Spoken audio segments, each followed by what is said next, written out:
Hey, good morning. Hopefully everybody can hear me, mainly because I haven't done this in a little while, but it is October 16th of 2024, just a little before 8 on the US East Coast, with crisp fall weather here where we are in the Northeast. And that came on quickly. A couple weeks ago, I feel like it was in the 70s and 80s. It was almost 80 this past weekend, and then Yeah. all of a sudden, Shows what I know because I spent the weekend in hockey rinks, so I where didn't it's even always 30 notice. some degrees, right? I didn't even notice. But welcome to Dev Talk Show. I'm Chris Gomez here with my co-host Rich Ross, and we are Hey, back just a few weeks before .NET 9 is released to the world. yes. .NET Conf is coming up. I believe it is November 12th. I think it's definitely that one of the days that week. Yeah, I hear you. It's coming. It's It's coming. coming, It'll be and we'll here. have the Yeah, 12th to release the of 14th. There we 12th go. to the 14th at .NET. I think it's .NETconf.com, which is a link that's easy to say, and then you wonder how to say it. So we'll definitely get that into our. Actually, .NETconf.net. Oh, it's not that. Not okay. So see, my mistake. .NETconf.net, and then you wonder, well, how do you say all that? And it turns out that the way you say it is .NETConf 2024, and we'll drop that into the chat for people that are watching live and get it into the show notes as well. Yep. It's the place to learn about .NET and .NET 9. 3 days of talks, and day 3 is still the 24-hour straight of community talks, which is always incredible. So Yeah. And I think they got the agenda up too. They should by now. yeah, you're probably right.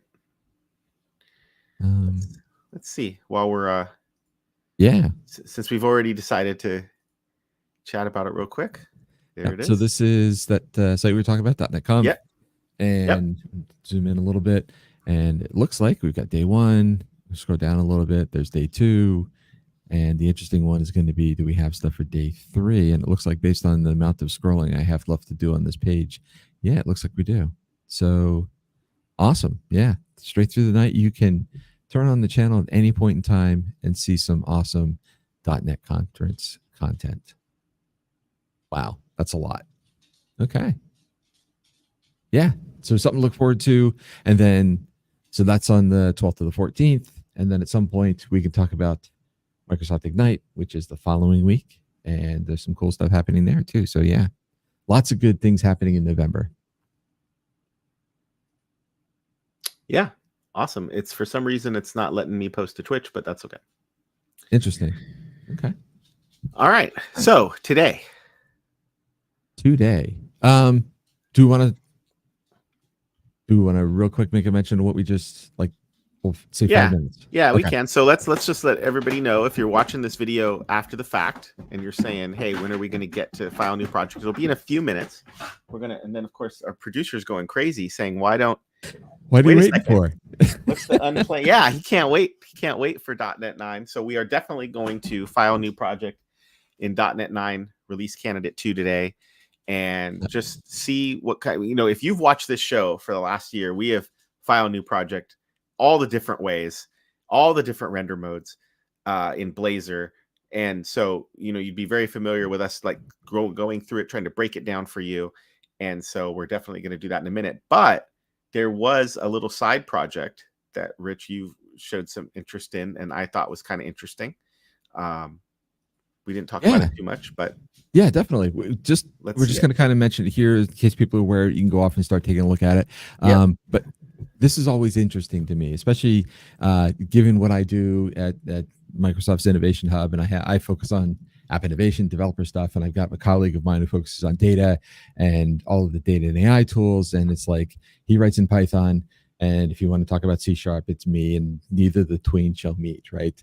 But apparently now they do. So there is a project that is out there. It looks like it's based on the versioning here. It's at version 1.0.21, and it's called C Snakes. So the combination of C# and Python being a snake, having the ability to bring that code, that Python code, and have it run inside of your .NET project, your C# project, via some NuGet packages that you can add in there.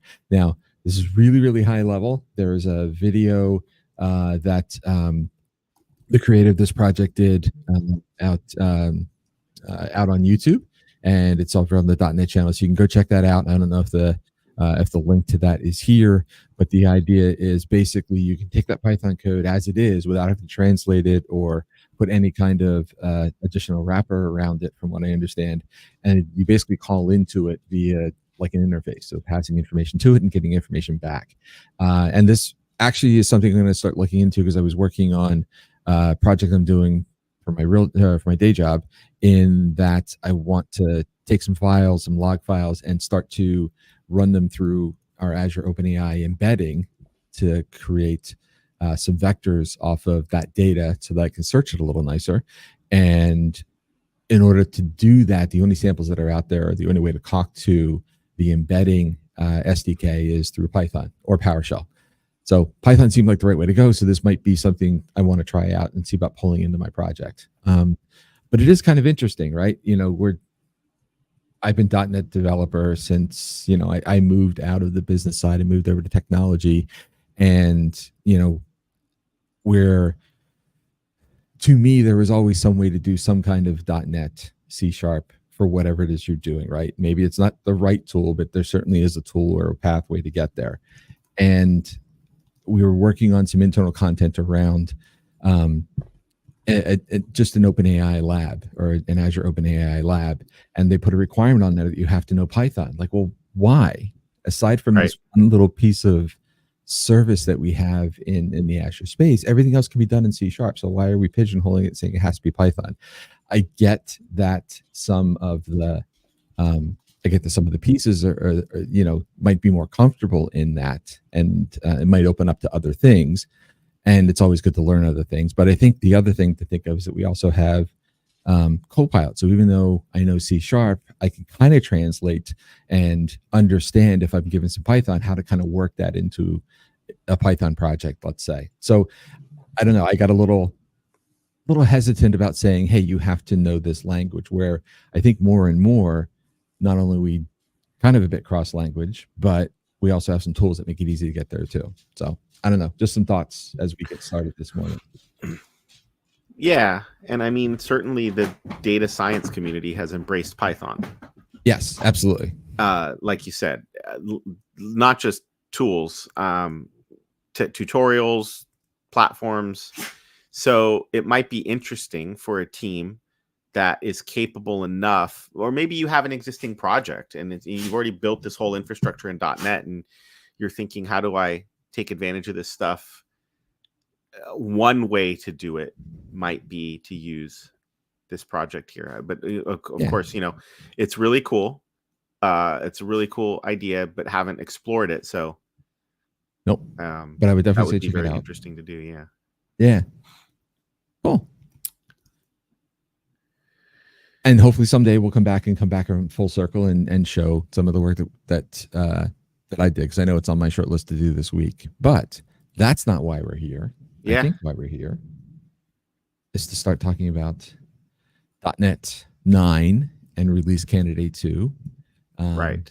Which is now available. Actually, was available a little over a week ago, but only yesterday on the 15th became available in the IDE. So if you have .NET Visual, I'm sorry, not .NET. If you have Visual Studio Preview, you can actually now create a new project and use the .NET 9 RC2.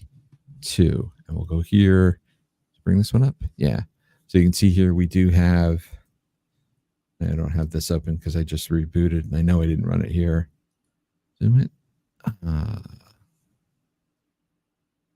Wow, not installed. Okay, I'm not going to play around with that then.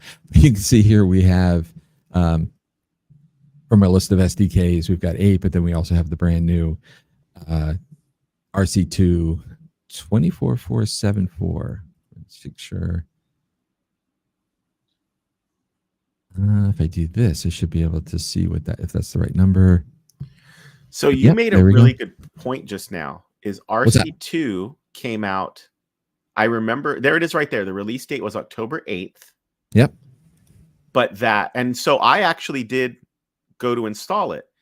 And when I did, just, to let everybody know that one of the things that's happened in .NET, maybe the last few releases, I don't know when this started, is if you keep Visual Studio up to date and you have the .NET workload installed, that your Visual Studio previews will pick up these RCs. And they'll also pick up important .NET security updates, which was something that you kind of had to do yourself back in the .NET Core days. And still, you have to manage if you're not using Visual Studio IDE. So, right. There's a lot to remember there. But I did go looking for an update to Visual Studio. And when I finished it, I didn't see RC2 on my system. And I thought to myself, I wonder if because it's RC2, like I really did. I said, I wonder if I have to go install that myself. Well, maybe I'll do that later. But you've just closed the loop on that mystery, is that RC2 came out on the 8th, but then the previous page that you showed us, Visual Studio support became available October 15th, which is yesterday as of this recording. Yep. And as we are sitting here right now, I see that I have a Visual Studio update I can install to go to what it says right there, 17.12 Preview 3. I'm currently on 17.12 Preview 2.1. So that would be one way for me to get this directly through the installer, or I could you were just on the website, I could download it from there. There's all kinds of different ways to install .NET. Like there's almost as many ways as, yeah. Probably. That's why it's important to know. Yeah. I mean, that's why it's important to know that, hey, you can always find out what you're running by going and doing the .NET -- list SDKs, and then you can see what's there on your machine. That's the real trick. I run that all the time on machines just to go, as far as SDKs go, what's installed, because there's a different command to list runtimes, but like if you're on a production box or something. But if on my machine, your machine, hey, I'm a developer, I don't know what's going on. One of the first things I do is say, well, let me see what SDKs you have. Exactly. Yeah. And then now that I have .NET 9, even though it's on RC2, it's the latest version, right? I think when I do .NET New, right, it wants to default to .NET 9, because I've done some console stuff, and all of a sudden it shows as 9. Well, I don't want 9, I want 8. So if I want to do 8, you can see this here. I've got a ghost of a command that I'm bringing back to life by saying create a console app, give it a name, and give it. You can use that -f command to essentially say, well, what framework am I using? Right. I guess, borrowing the old language, even though it's not framework. But essentially, that's how we can specifically call out and name the one that we want to use. Yeah. Especially if you're the type of developer that's exploring previews, then you have to go back and do real work, right? So exactly, whatever it is that you're working on. All right. So now that we've got this here, I know you were looking at some stuff. We were talking about ASP.NET Core and some of the .NET 9 changes in Core. Do we want to go to that? I think this here. Well, there's that link on that page. There is a link that goes directly to what's new in ASP.NET Core, because it looks to me, maybe I'm wrong, that instead of it being a blog post, which is what I remember from last year, when you click on it, it heads out to GitHub Markdown. No, you're right. That's this here, because I tried that earlier. Okay. So maybe that's what I did. So I looked at this late last night. Okay. Thinking, in the morning we want to do some file new projects. Maybe that's what I clicked. That could be it. That's okay. I clicked there first. Yeah. And then say, no, I don't really want to show the markdown. So how do I get to the real stuff? Right. So that's why I started going down the .NET Core blog section, and then the page from there. Yeah. But I looked in the ASP.NET Core blog, or I'm sorry, the ASP.NET Core tags in the .NET blog, and I didn't see a specific post, but I did eventually end up looking at the list. So that's I think we'll look through this list completely, because there's a lot here, but there's some interesting stuff with Blazor. SignalR, there's something that looked interesting to me. I didn't really understand it completely, but it was about Blazor SignalR integration and some disconnect reconnect that I said, like, oh, okay, it's one of those things where you kind of ask yourself, like, did I ever deal with this? I mean, maybe, maybe not. Not to say that it wasn't a problem, but it's kind of the thing that you don't realize it was a problem until you upgrade and then try to go back. But the one that caught my eye in here, especially for this channel, and I don't know how far you have to scroll down on Blazor. And again, I don't know that we'll see this today, but when you scroll down on Blazor, you eventually get to an authentication improvement. So I'm going to short circuit because that's what it was. In that's this article. What it was. Yeah, I think that's what it was. Is I clicked there. I get here, and which is a little past halfway based on the slider at the side there. So I wanted to say that it was in here, but it says it specifically is Blazor. I could be wrong, but it might have been in the Blazor section. Oh, we already seem to be past it. It's a little improvement to Blazor, which again we will have to explore a little in a more dedicated session, because here's what it is. Here's what it is if you've been following this channel and you've been watching us do Blazor auth from scratch in all the various forms, depending on what do you choose for your project. Is it server only? Is it server client? Is it auto? Is it the Blazor WebAssembly standalone? That you need a authentication state provider in order to light up those controls that let you, that's the first step to lighting up the controls that allow you to say, here's the content when you're authenticated, here's the content when you're not. And I'm not trying to say that you have to use those controls, but it's to me, that's the canary in the coal mine of, is the authentication system even kind of working? And if you create a Blazor server app, everything's just kind of in the box and it's super easy, and the server authentication state provider is just there and it just works. But once you start going to client side apps, client SSR modes, whether it's WebAssembly or auto, now you start running into the persistent component state and we've seen the names for these authentication state providers, like the persisting authentication state provider. And the thing about those is that it's code that they generate for you in your project. And so we were like exploring that code to say, what is this? And can we just copy it piecemeal? And well, the long and the short of it is it looks like they've added a couple extension methods to help. So that might be really interesting for Blazor auth from scratch to say, once again, I've got an existing project. I want to add authentication to it. This whole channel spent a whole lot of time. We spent a lot of time saying, like, how do you do that without having to start over? These two extension methods might be very interesting. Have not looked at them yet. We'll have to do that on a future show, but that caught my eye. Very cool. Yeah, because I know as we start, we've got some plans for some of the shows that are upcoming, and taking this file new project, hopefully in using the RC2, but then convert, making it the full version once that's available, but starting to build out an actual real application that's going to need authentication, and they'll give us a chance to kind of look at how that changes when we are in the .NET 9 space. Right. Cool. So that article goes on with a lot more things, right? Which will be very interesting to look at. Yeah, definitely. There's a whole, I don't know what it is printed out. Some of the other content that we look at here, but there is a lot of. Here's one right here. That one, constructor injection. So this is when I was talking about the things you didn't know, you didn't have, and maybe didn't know.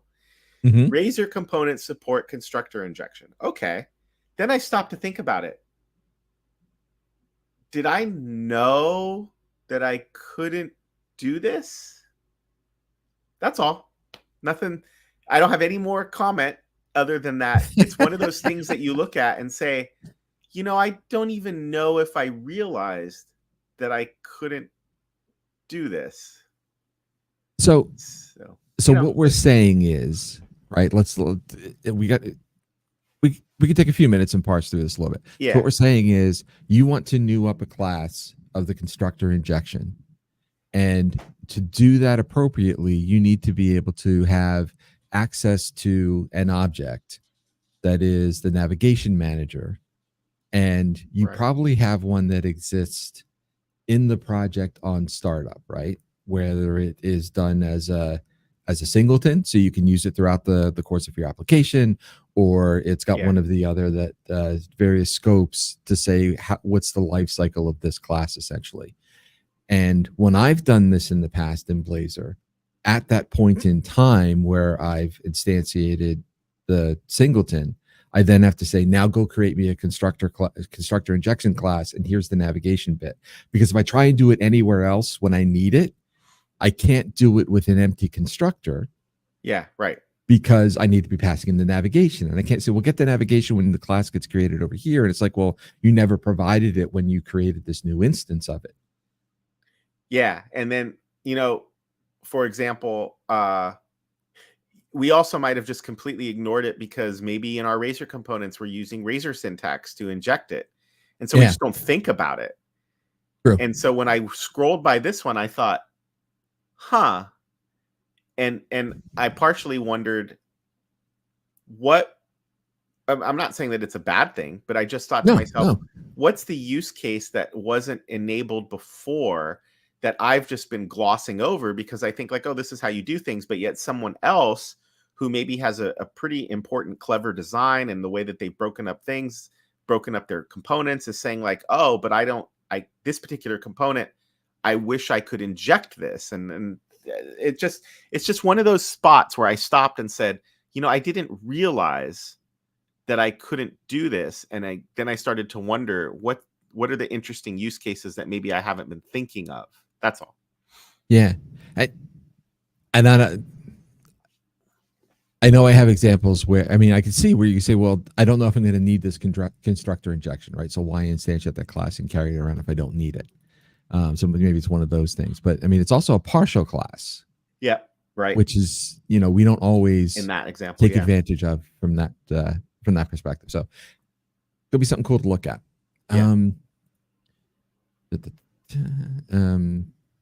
The WebSocket. Okay. So some WebSocket stuff. And there's a lot to dig into here. So maybe, unless there's something else you wanted to look at, because you mentioned Signal R. Those are, but I already kind of forgot what it was. and like I said, I said to myself, really, it was before bed, as I said, let me scroll through this, just see what jumps out at me. And there was just a couple where I said like, huh, interesting. So. Cool. All right. Then, so point of all this, even before we get to .NET Conf, there's a lot of stuff to look at here around what's new and what's out there and that you can start playing with right now, which is awesome, which is where we want to be. So I'm going to close that. Let me back up through here. This is the wrong one. No, that is the right one. Interesting. Because it doesn't say this is, it's kind of hard to see at the bottom there, but this is .NET or Visual Studio 2022 preview. Okay. Yeah. Even though it doesn't say preview up here. Yeah. It does down here. Right. Like I can see that the window you have open's got the little pre tag on it, but I hear you. You were looking for confirmation. Yes. And we'll have confirmation in a second, right? Because what we'll do is we'll go ahead and say, hey, let's create a new project and we'll do a Blazor web app. Sounds like a good place to start, right? Right. And we'll say next. And then inside of this, we'll just for right now, we're going to call it, we'll call it group meeting. We might wind up keeping this or using it or not. Doesn't matter. But from here, there's nothing else we need to add. But then we go to next. We get our long-term support for the framework of .NET 8, but we also now have access to .NET 9. Yeah, preview. Cool. All the rest of this, we can bring up, here's a regular Visual Studio.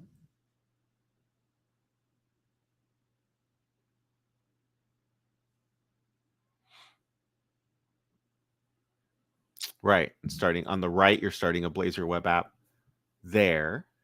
Yep. And you can't pick .NET 9 in that in drop this down. one. Nope. Yeah, I'm going to get 8. Yeah, because that's the only other. Remember the SDKs that we listed; those are the only two that I have up and running. Do you want to include the individual accounts authentication just to see what that looks like? And it'll give us a slightly more functional site too. Not more functional. Oh, under authentication. Yeah. Okay. Instead of just having counter, we'll also see the login stuff. The sample pages it's interesting. On the left, you're including sample pages. On the right, you're not. And then what have they done here? So they have, this is interesting. I wonder what we're going to see.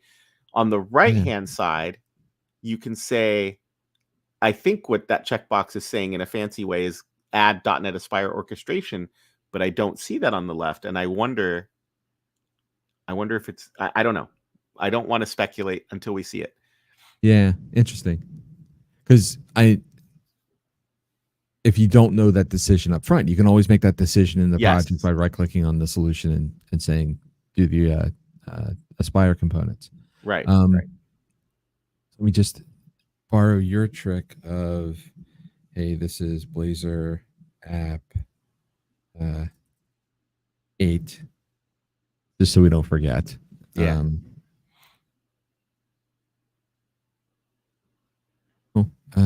We got those. Good. That's great.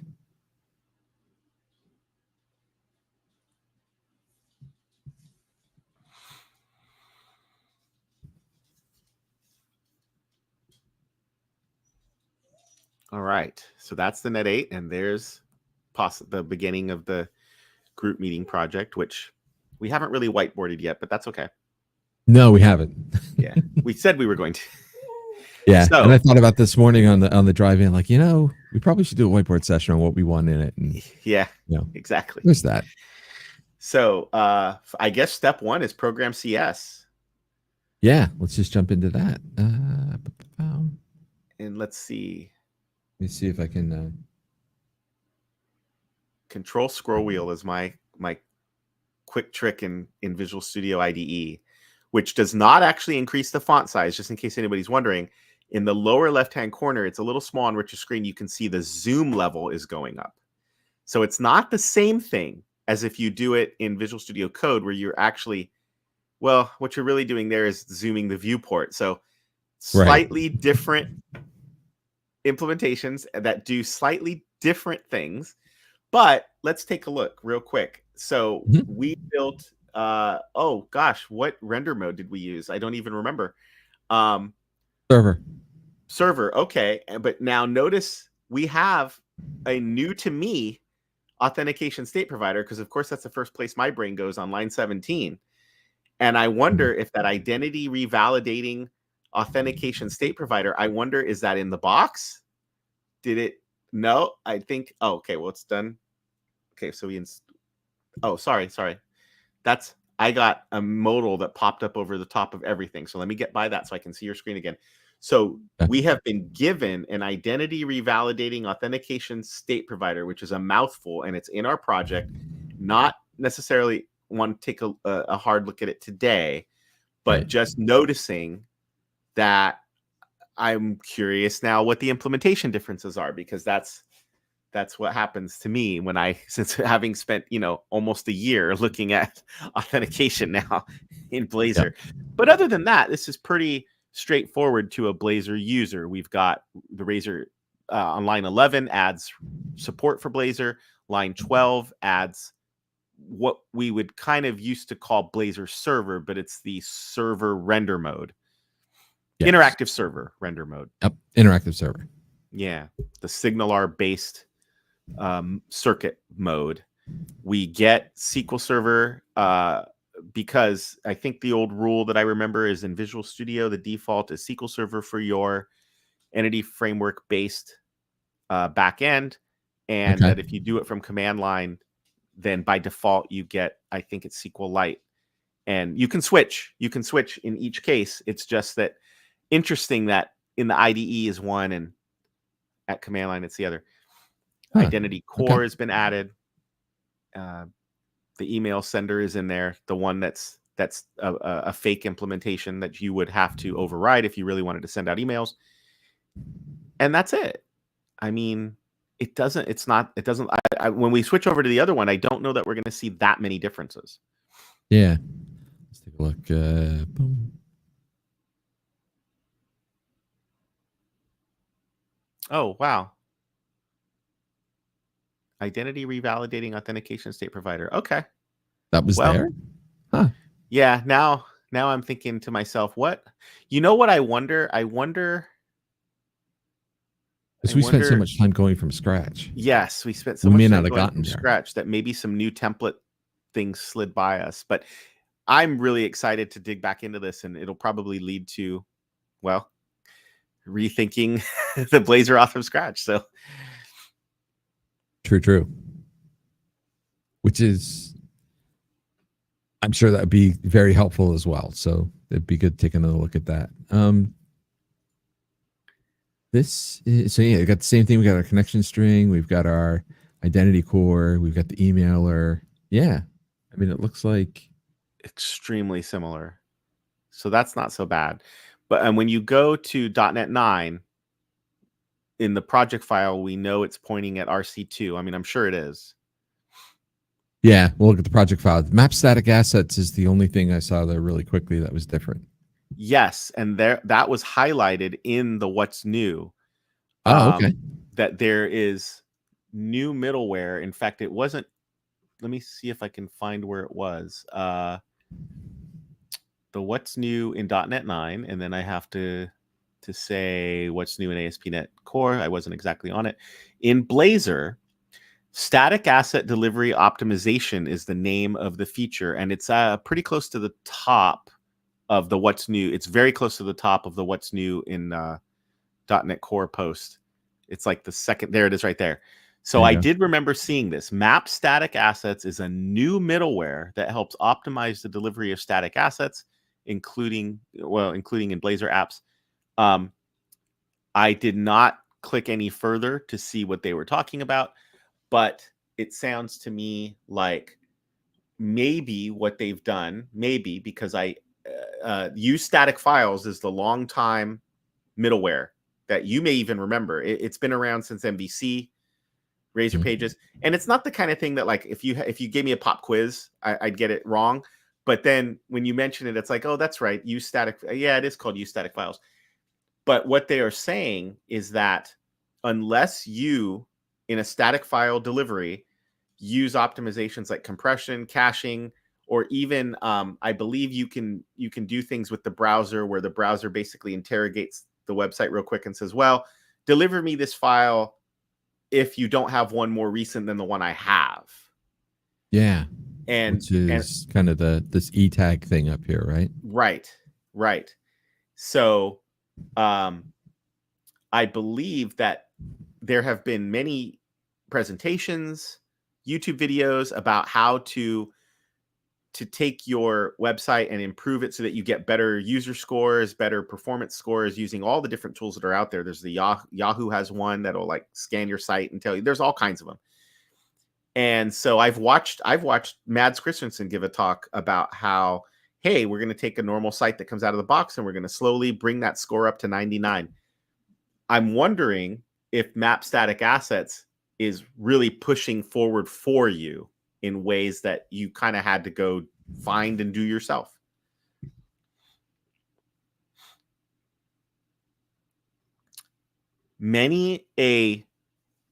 If you have an enterprise app that you're working on, and I'm not even talking about it has to be Blazor, but if you have an enterprise app that has used static files in it, just based on some experience that I've seen with apps as they start to age and grow and your pages get bigger and what you serve on them gets larger, and then your users start to say your site is getting slow, quote unquote, and now as developers, we're sitting here going, what's slow?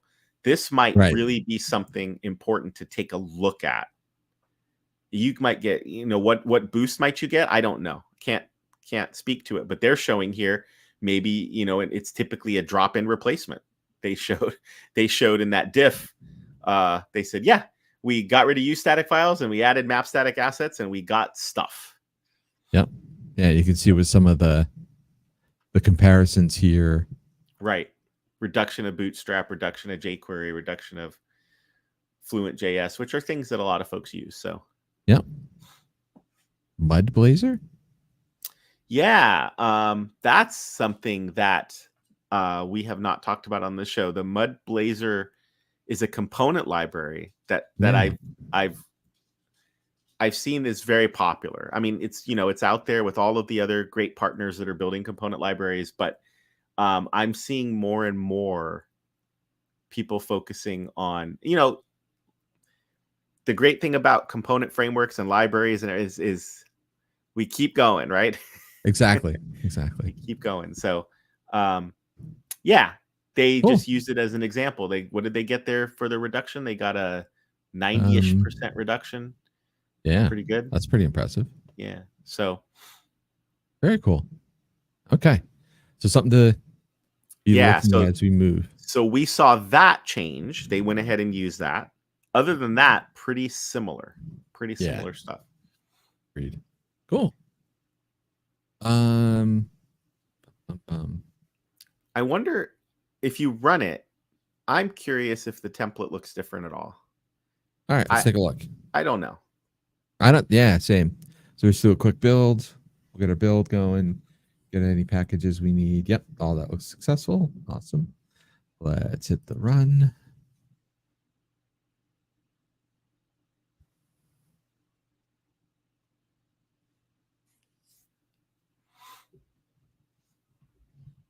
Okay. Pretty We got the similar. hello world. We've got a few extra things, but I think we had similar extra things because of the authentication piece that we have going. Right. But we have our classic, been around forever Blazor counter, so we can use that. We've got standard Blazor weather, which should be talking to an API in the back end. I think they simulate that in the template, but we can go check. Yeah. But you're right. You're right. They said, yeah, they simulate the data, but they still make an API call. I feel like in the Razor pages and MVC era, they do embed an API in your project, but in the Blazor templates recently that they simulate it. We can go look. Okay. Which is fine. Like, again, it's not a big deal. But I wonder if they were doing it to say, we really don't want to cross the streams and say, here's a web API. And oh, what if you don't know web API? So, yeah. But and then, of course, we have the page that requires auth, so which you shouldn't be able to get to. And then this is the whole registering a new account, which would be, in this case, it would be backed by SQL Server. And, you know, it's fond memories of me looking at this and saying, what if I don't want all this? And that's how Blazor off from scratch started. So I do think the implementation is neat because, like, for example, it says here, use another service to register. And you could easily click that article and you could probably in a few minutes get something like Google or Facebook or Twitter or Microsoft Auth going. And then what happens is once you get that going, the control that's showing you that blurb right there detects that you've added an external authentication service. Like, it notices it at runtime. And instead of showing you that, shows you the login with Microsoft button. And the first time I saw that, it was like, what sorcery is this? What are they doing? And so I wanted to go find out once again. So and I think that's what you're talking. So if we look at the register page? Pages. I think what you'll find is there's a component called well, you're right. We could find it on the register page. But you're right. It's probably a component sitting in here. But it is a component. There it is, that external login picker. And I said, oh, well, external login picker, what's that all about? And it's not. It's code that you're going to be given. So see, there it is. It's part of our namespace. So this isn't something sitting in the box of the ASP.NET Core platform. But you can open that up too. And then when you open that up, you say like, oh, look how clever. How clever. They basically fill a property, external login's length. And if it's 0, well, we'll show you this. And if it's not, well, let's just show you the different logins. And what was interesting is if you scroll down a little bit, you see the code that actually makes that happen, where you call the sign-in manager and you say, how many external authentication schemes do you have? And interesting stuff. Interesting. Yeah. Pretty clever, I think. Definitely, because it makes it extensible to, whatever it is you want to bring in. Or bring in Yeah, a you dozen, as the bring in a dozen. developer might never have to touch this. You just implement an external login, and now that blurb goes away, and you just say like, "Oh, okay, ship it, It's done. Check check it off the commit it, list. commit it, deploy it to prod." What else? So we got the auth required is not doing anything fancy other than basically saying it's not here. Basically, having that authorized view around it. Now, yeah, we don't have to authenticate. We don't have to set an account, right? Because as we did that walkthrough, we basically have to go through that path and say, hey, you're good. Just short circuit the call out to whatever provider we might be trying to hook up. We could certainly do that. Right. We, for folks that have watched, in order to just understand how the system works, we have signed in using the sign-in manager. We've basically called sign in and just said like, yeah, sure, Rich is here. Like, whatever. Like, I'm sure the password was good. But you can also use overloads in there to go ahead and pass the form values. And so that it's really gets taken out of your hands completely. It's just the question becomes, do I want to use what's in the box? Or maybe you already have an authentication database, or maybe you have some other pattern you want to use. Then implementing your own user manager kind of gets you down that path. So yeah.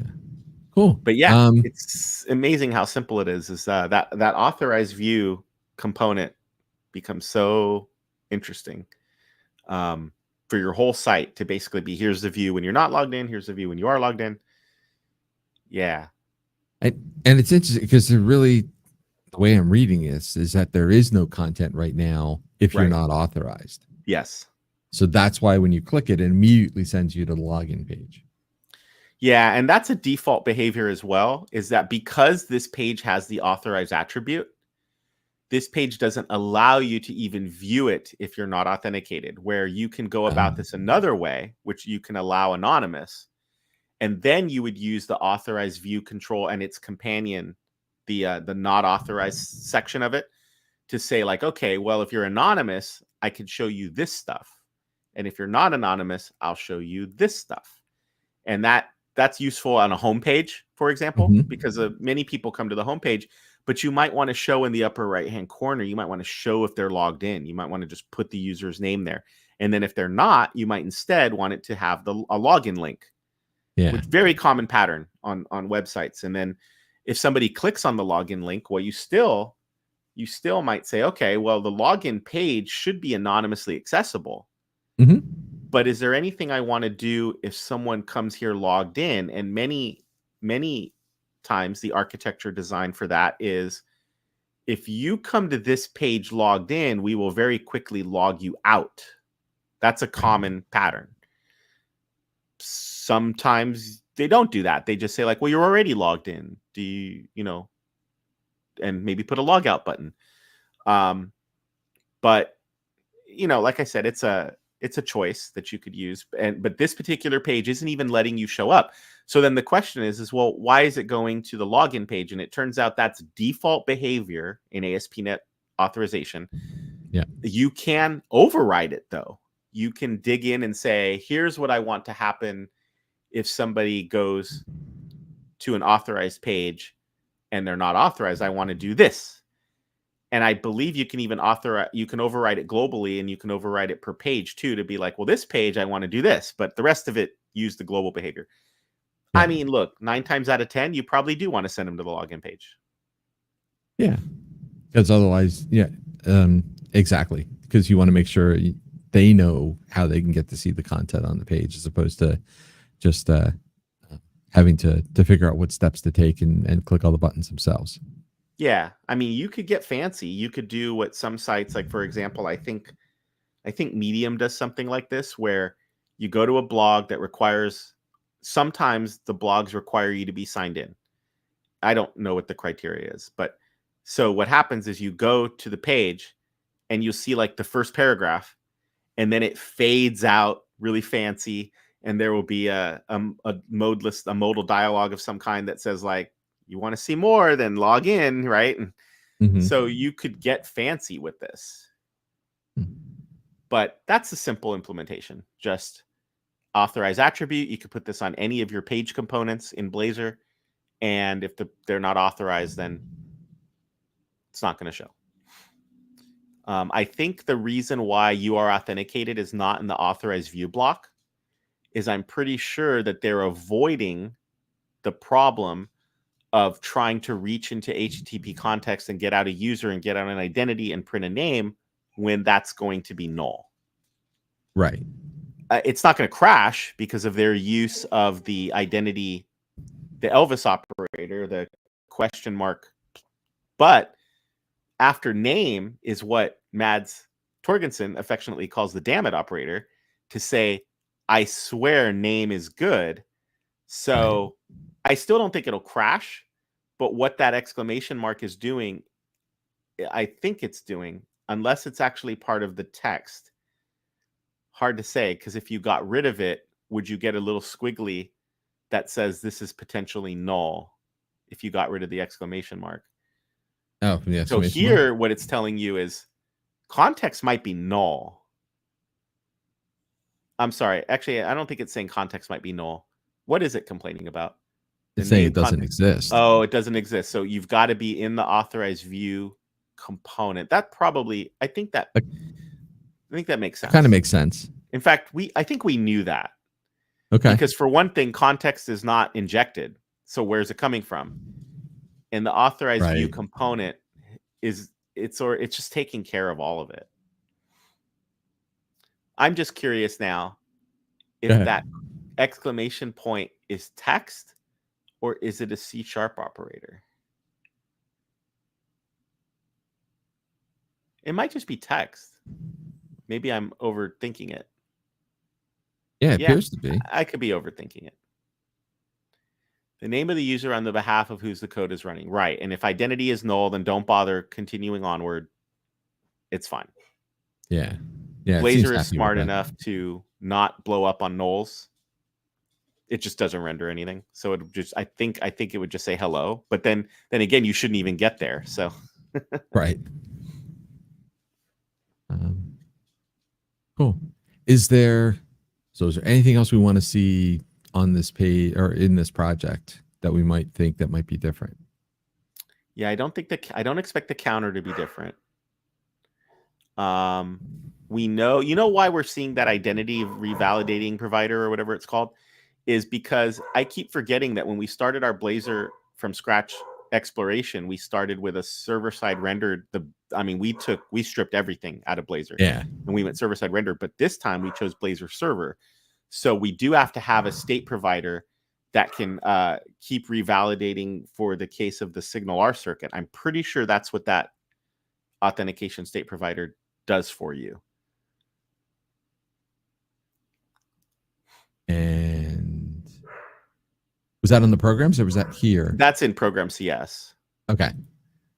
And if you were to try to go into identity revalidating authentication state provider,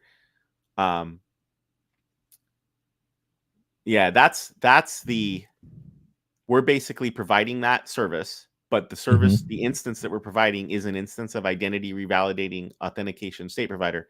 And I think that's something that we were given. So it's not in the platform. So if you like F12'd on that, I think it's F12, right? Then it should open it up. Oh, actually, you went over to the authentication state provider, which is nice. That's the thing I really love is just drop right into the framework. But the to the right, click on that. This is in your project.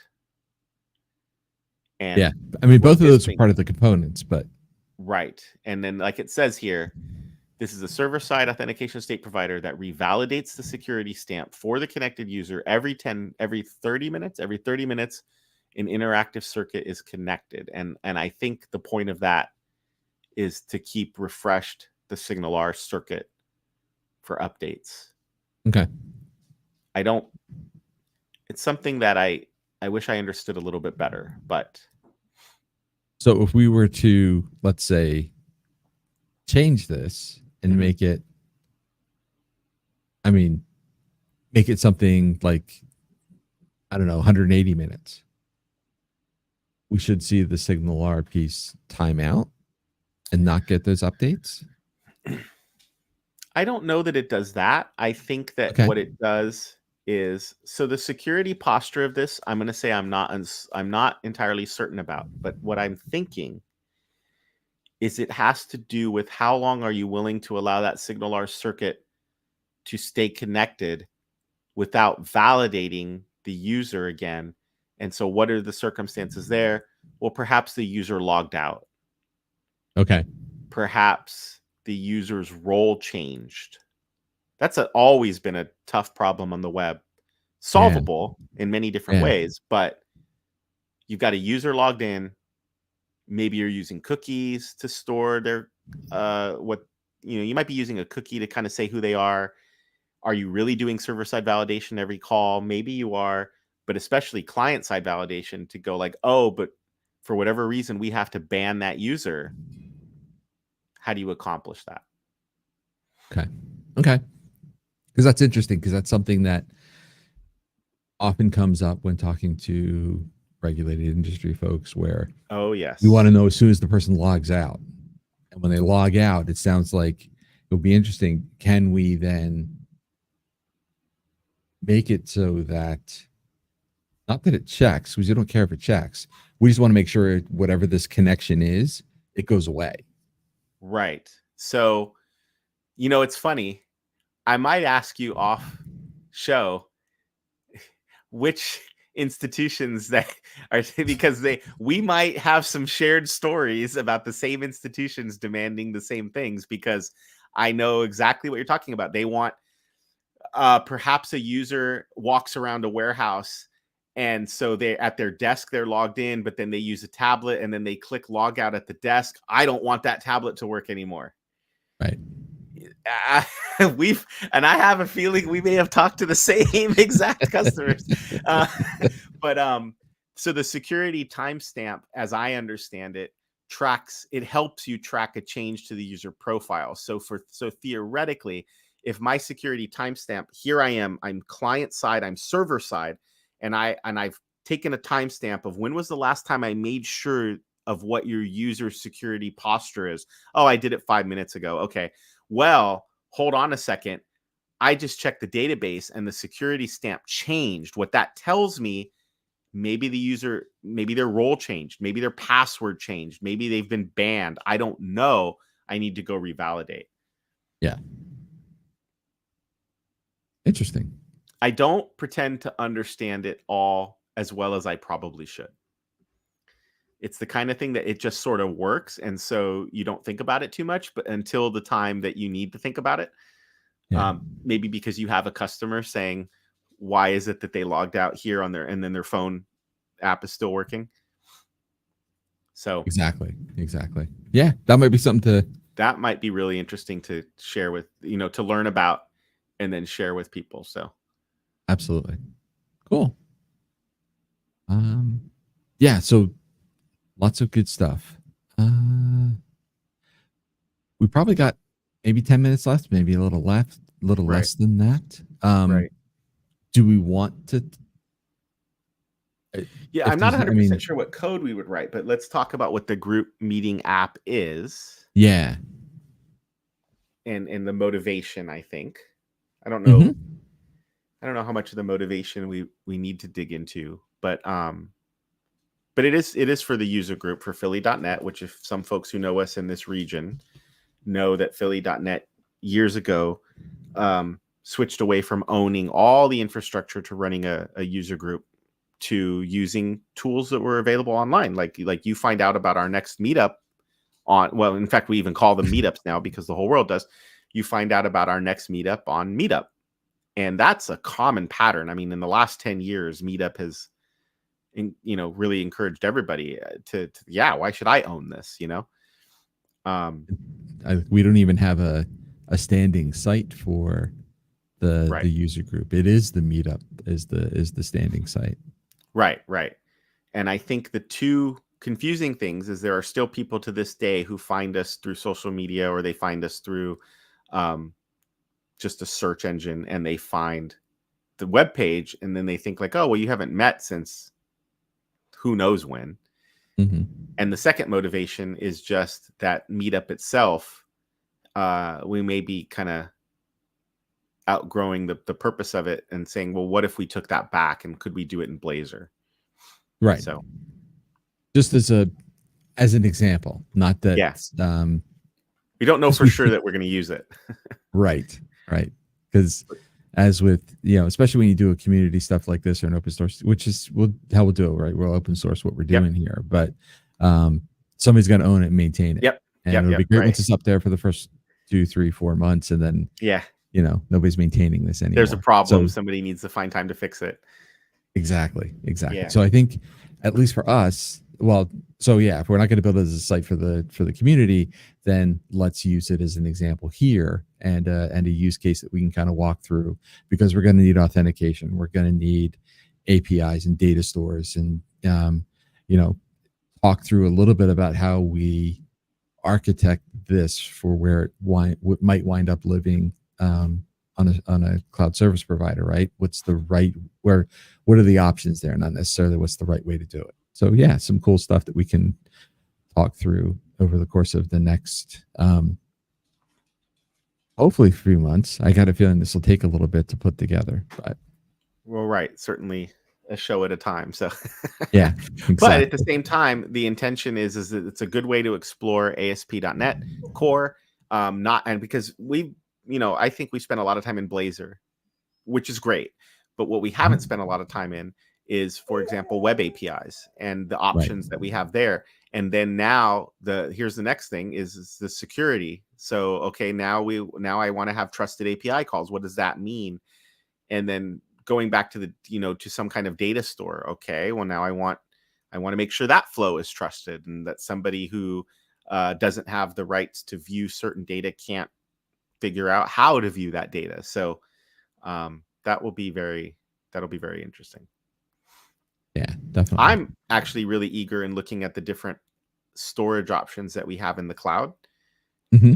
And the reason is that even with the cloud being as old as it is, I would still say, and I'd be curious, let us know in the comments how this is going for you in your career. How many projects are still in the .NET world, even .NET Core, .NET 5 Plus, are still SQL Server based? Yeah. Just an absolute ton of them. And so what I feel like is I'm always going to be better at what I work on every day. It's like any form of exercise. Right. So I still feel that I could be better at understanding cloud options, even some of the simple stuff. Like, not everything has to be a full-blown relational database. Like when is just a table okay? Mm-hmm. Or blob storage, or throw it in a queue. Like, does it have to be a full-blown event hub? Sure, sometimes that might be very valuable, and sometimes it might be like, well, I don't know that I need that. And making those decisions, I think I feel like I could be better at. So I'd love to hear in the comments, if how that's going for everybody else. If you're a seasoned .NET developer, do you still find that you're connecting to SQL Server? Right. Yeah, and those are and it's nice to be able to have those conversations, because when everything was on-prem, data was always relational. So you had to find some way to kind of shoehorn whatever data you were working on into not only just a relational data store, but also into a schema. And that schema, how does that change over time as you put new features and new things in, right? So all of the overhead of doing that inside of that relational construct. That's why things like entity framework and code first, development of entity framework relationships, right? All of those things kind of relate together. So I think we're going to have some options. With what we have here in mind, and this might be the first thing we start to talk about, is, well, what does that data model look like? And is there a potentially like a NoSQL model, right? Can we just make this all JSON documents that live somewhere, and we can figure out what what that means, right? Because you could say, hey, we've got a JSON document that is one of the events. It'll have a title, description, a speaker, what have you. But then inside of there is all the people who signed up for it, right? It doesn't have to be sitting off in, some combination of event underscore attendees, and then we're just, as a separate, as a join, if you will. So yeah, right. No, that's some interesting, especially when you get to things like what we call quote unquote internet scale. Is there are certain things that, do I really need to set a table aside to store 1 billion of these? Or do I just need the list of people who went to the meeting, and I don't have to necessarily maybe relate it to anything else. Now, someone might say like, oh, but what if I want to know how many meetings Rich went to? Okay. All right. Could think through that. But like everything, it depends. So yeah. And why would I go to the individual events to find that? Why wouldn't I just go to the document that describes me as a member of the community? Yeah, that should right. list all the events that I Right. went to, or the ones that I've Right. signed up for, and did I attend or not? Like when you signed up, just go include that in that document as well. So the read is super fast instead of trying to like join across a bunch of events or something. Because oftentimes, some of the NoSQL providers can be a little pricey when you try and do those complex joins. And that's that's because we're thinking about them from a relational perspective and not from, it's just it's not normal. What's the other pattern? It doesn't have to be right? normalized, right? It denormalized. There you go. Yeah, there you go. Yeah, it's a denormalized view, which is faster certainly for read. So, but no, that's interesting. There's another thing that's happened to me lately, and this comes from a little bit of my dabbling with F#, which is something, and let us know in the comments here, is that something a topic I've been thinking about doing in 2025 here on the show is we use F#, but not for the purpose of saying I want everybody here, we're going to become F# developers. It's more of using F# as a gateway to opening your mind about different types of development patterns. And you can even bring a lot of them into C# these days. But the one that you can't, that gets the most jumping up and down, is discriminated unions. And so now, how do you represent a discriminated union in your data store? Which is just the idea of in a sample discriminated union of like, what if I want to represent types of payments, and you could pay by cash, you could pay by credit card, you could pay by money order. Well, those are all or check, and those are all very different things. Where for a credit card, I want to store this information, but for cash, I want to store the currency you gave me, and for checks, I might want to store the check number. And these, if you try to build a base class and then derive classes, it could be very messy. And discriminated unions make that, at least for the functional programmers, they jump up and down about how awesome it is. But now I want to store it in a data store. Well, what's the best way for me to do that? So those are really interesting questions to me. But in any case, we'd love to know what you think. And in the comments, let us know if there's some particularly interesting problems you're dealing with, whether it's in .NET development or not. And it might be something that we can explore. But yeah. So I think, I guess tabling this or foreshadowing this conversation, right? We definitely want to do an architecture session around this application, right? Probably like to do a show on Friday. Maybe we can kind of use that as just kind of say, hey, this is what we're thinking of doing next. We'll kind of whiteboard some stuff out. We'll talk about different design decisions, maybe even get to the point of talking about different hosting decisions, because I think those may become important in some of the designs we do too. So yeah, I think it'd be a fun next show, as Chris has been saying. Let us know in the comments what you think, because we really want to hear from you, and appreciate everybody who's been watching us while we've taken a bit of a hiatus, but I think we're back. We've got some things lined up, and really want to start to build out and have you help us as we go through this process. Yeah, definitely. All right. Well, it's almost stand up here on the US East Coast. So once again, Dev Talk Show is the show while you're just before you go grab some coffee for stand up. So hopefully you enjoyed it. And thank you very much for joining us, whether you watched us live on Twitch or YouTube, or watched in the future on YouTube. definitely let us know. And if it's the kind of topics you enjoy, hit like. And if you want to make sure that you know when we're live, then hit the subscribe button. But if that's it, Rich, then I'll go ahead and sign us off on behalf of our producer who's pacing back there. For Rich Ross, I am Chris Gomez, and we will see you all next time on The Dev Talk Show.